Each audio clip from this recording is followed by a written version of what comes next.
Madam, ಇವತ್ತು ಇಡೀ ಮಂಡ್ಯ ರಾಜಕಾರಣ ತಮ್ಮ ಹತ್ರ ನೋಡ್ತಾ ಇದೆ. ತಾವು ಏನು ನಿರ್ಧಾರ ತೆಗೆದುಕೊಳ್ತೀರಾ ಅಂತ ಹೇಳ್ಬಿಟ್ಟು ಈ ಹೊರಟಿದ್ರೆ ಮೇಡಮ್, ಏನು ಹೇಳುತ್ತೆ ಈ ಸಂದರ್ಭದಲ್ಲಿ? ಬೈಕ್ ಬರ್ತಿದೆ ನೋಡಿ, ಬೈಕ್ ಬರ್ತಿದೆ.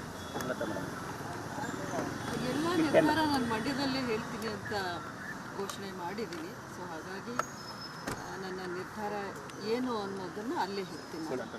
ಜನರು ಮೊನ್ನೆ ಬಂದಾಗ ನಿಮ್ಮ ಅಭಿಪ್ರಾಯ, ಅವರು ತುಂಬಾ ಅಭಿಪ್ರಾಯ ವ್ಯಕ್ತಪಡಿಸಿದ್ದು ನೀವು ಈ ಬಾರಿ ಕೂಡ ಸ್ಪರ್ಧೆ ಮಾಡಬೇಕು ಅನ್ನುವಂಥ ನಿಟ್ಟಿನಲ್ಲಿ ಹೇಗೆ ಮತ್ತೆ ಚರ್ಚೆ ಆಯಿತು ಅನ್ನೋ ಎಲ್ಲ ರೀತಿಯ ಅಭಿಪ್ರಾಯಗಳನ್ನು ಕೊಟ್ಟರು. ಒಂದು 3-4 ರೀತಿಯ ಅಭಿಪ್ರಾಯಗಳನ್ನ ಕೊಟ್ಟಿದ್ದಾರೆ. ಅದೇನು ಅಂತ ನಾನು ಅಲ್ಲಿ ಹೇಳ್ತೀನಿ. ಮೇಡಮ್, ಕುಮಾರಸ್ವಾಮಿ ಅವರು ಭೇಟಿ ಆಗಿರ್ಬೋದು, ಬಿಜೆಪಿ ನಾಯಕರ ಮಾತುಕತೆ ಆಗಿರ್ಬೋದು, ಎಲ್ಲವನ್ನೂ ಕೂಡ ತಾವು ಹೇಗೆ ಪರಿಗಣಿಸ್ತಾರೆ? ಅದನ್ನು ಕೂಡ ಚರ್ಚೆ ಮಾಡ್ತಿರೋ ಜೊತೆ ಅವೆಲ್ಲವನ್ನು ದೃಷ್ಟಿಯಲ್ಲಿ ಇಟ್ಕೊಂಡೇ ನನ್ನ ಈ ನಿರ್ಧಾರ, ಇವತ್ತಿನ ನಿರ್ಧಾರ. ಮೇಡಮ್, ಈಗ ಮಂಡ್ಯದ ಪ್ರಮುಖ ಲೀಡರ್ಸ್ ಏನು ಹೇಳಿದ್ದಾರೆ ಅನ್ನೋದು ನಿಮಗೆ ಮತ್ತೆ ಅದೆಲ್ಲ ಅಂದರೆ ನಮ್ಮಲ್ಲಿ ಕಾನ್ಫಿಡೆನ್ಷಿಯಲ್ ಆಗಿ ಆಗುವಂಥ ಚರ್ಚೆಗಳು, ಅದನ್ನು ಈ ಒಂದು ಸಂದರ್ಭದಲ್ಲಿ ಹೇಳೋಕ್ಕೆ ಅದು ಸರಿ ಹೋಗಲ್ಲ. ಮೇಡಮ್, ಪ್ರಮುಖವಾಗಿ ರಾಜಕಾರಣದಲ್ಲಿ ನಾವೇನು ಅಂಟ್ಕೊಂಡಿಲ್ಲ, ರಾಜಕೀಯಕ್ಕೆ ಅಂಟ್ಕೊಂಡಿಲ್ಲ, ಅಂಬರೀಷರ್ ಆಗಲಿ ನೀವಾಗಲಿ ಅಂತ ಒಂದು ಮಾತು ಹೇಳಿದ್ದೀರಾ. ಹೌದು, ಯಾವತ್ತೂ ಅಂಬರೀಷ್ ಅವರು ಮೊದಲೇ ಯೂನಿಯನ್ ಮಿನಿಸ್ಟರ್ ಇದ್ದಾಗ 2 ತಿಂಗಳಲ್ಲಿ ಕಾವೇರಿ ವಿವಾದ ಬಂದಾಗ ರಿಸೈನ್ ಮಾಡಿದರು. ಅಧಿಕಾರಕ್ಕೆ ಯಾವತ್ತೂ ಆಸೆ ಪಟ್ಟವರಲ್ಲ. 2018ರಲ್ಲೂ ಅವ್ರಿಗೆ ಕೊಟ್ಟ B.Pharmನ ತಿರಸ್ಕಾರ ಮಾಡಿ ವಾಪಸ್ ಕೊಟ್ಟರು ಕಾಂಗ್ರೆಸ್ಗೆ. ಸೊ ಹಾಗಾಗಿ ನಾವು ಅದನ್ನೆಲ್ಲ ನೋಡಿಕೊಂಡು ಬಂದ್ವಿ.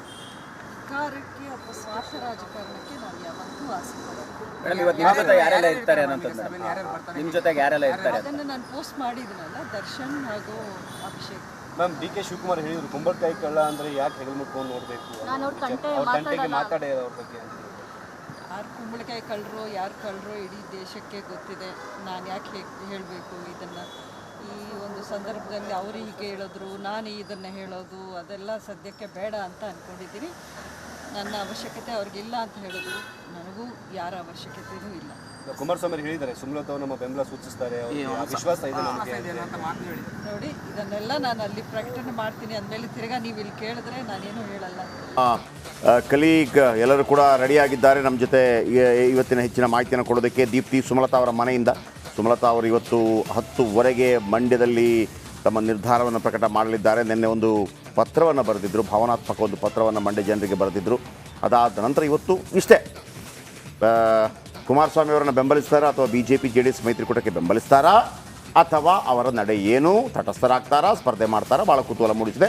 ಇವತ್ತು ಚಾಲೆಂಜಿಂಗ್ ಸ್ಟಾರ್ ದರ್ಶನ್ ಕೂಡ ಅಲ್ಲಿರ್ತಾರೆ ಅನ್ನೋದನ್ನು ಅವರು ಹೇಳಿದರು. ಇನ್ನು ಬಸವರಾಜ್ ಅವರಿದ್ದಾರೆ. ಬಸವರಾಜು ನಾಮಪತ್ರ ಸಲ್ಲಿಕೆಗೆ ಸಂಬಂಧಪಟ್ಟ ಹಾಗೆ ಅನೇಕ ಮಾಹಿತಿಗಳನ್ನು ಇವತ್ತು ಕೊಡ್ತಾರೆ ನಮಗೆ. 20 ಮಂದಿ ಇವತ್ತು ನಾಮಪತ್ರವನ್ನು ಸಲ್ಲಿಸ್ತಾರೆ. ಯಾರ್ಯಾರು? ಇನ್ನು ಶ್ರೀಪಾದ್ ಪಾಟೀಲ್ ನಿರಂತರವಾಗಿ ನಿನ್ನೆ ಕೂಡ ಬೆಂಗಳೂರು ಗ್ರಾಮಾಂತರ ವಿಚಾರಕ್ಕೆ ಸಂಬಂಧಪಟ್ಟ ಹಾಗೆ ಸಾಕಷ್ಟು ಮಾಹಿತಿಯನ್ನು ಕೊಟ್ಟಿದ್ದರು. ಇವತ್ತು ಮಂಡ್ಯದಲ್ಲಿದ್ದಾರೆ. ಮಂಡ್ಯದಲ್ಲಿ ಸುಮಲತಾ ಅವರ ನಿರ್ಧಾರದ ಬಗ್ಗೆ ಅವರು ಮಾಹಿತಿಯನ್ನು ಕೊಡಲಿದ್ದಾರೆ ಮತ್ತು ಈ ಕ್ಷಣಕ್ಕೆ ಅಲ್ಲಿ ಜನ ಏನು ಹೇಳ್ತಾರೆ ಅದರ ಬಗ್ಗೆ ಕೂಡ